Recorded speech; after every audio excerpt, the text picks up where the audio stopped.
When he was 2 years old, this adopted child of two college professors suddenly stopped growing, and his health started to fail.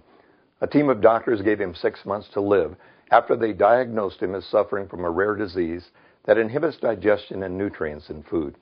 Intravenous feedings of vitamins and supplements allowed him to regain his strength, but his growth was permanently stunted. Confined to hospitals for long periods of time until the age of 9, he quietly plotted his revenge on the kids who taunted him and called him Peanut. He recalled many years later that subconsciously, the whole experience made me want to succeed at something athletic.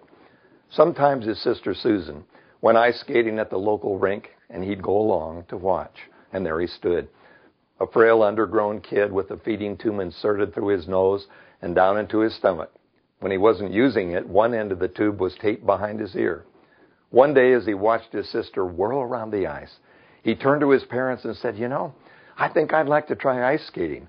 We'll talk about two adults looking at their life-threatened child with glances that were beyond belief. Well, he tried it, and he loved it. And he went at it with a passion. Here was something fun at which he could excel, where height and weight weren't important. During his medical checkup the following year, the doctors were startled to discover that he'd actually started growing again. It was too late for him to reach normal size, but neither he nor his family cared. He was recovering and succeeding. He believed in his dream, although he had little else to hang on to. Well, none of the kids taunt him and tease him today. Instead, they all cheer and rush to get his autograph. He's just completed another dazzling performance on the World Professional Ice Skating Tour, with a long string of triple jumps, complicated maneuvers, and athletic moves capped off with a racing front flip that brought him to a sudden stop inches from the audience.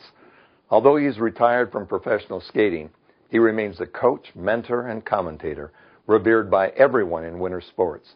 At 5 feet 3 inches and 115 pounds of pure muscle and electrifying energy, former Olympic gold medal figure skating champion Scott Hamilton stands as tall and as proud as any winner.